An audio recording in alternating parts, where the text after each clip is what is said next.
Hello po, Ermanuel Bapoli.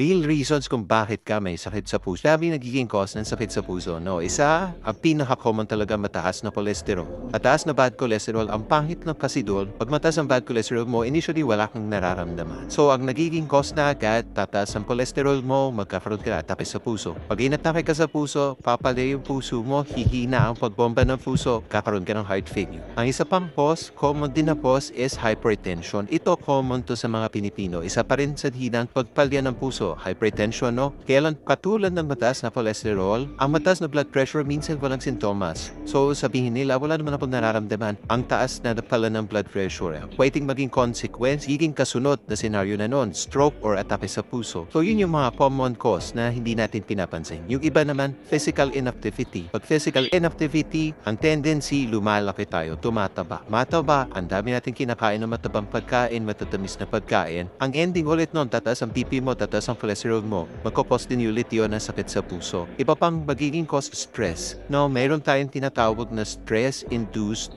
cardiomyopathy. Ito yung extreme stress talaga, no? Surge ng mga emotion, sobrang emotional, nagkakos din talaga yun ng mga sakit sa puso.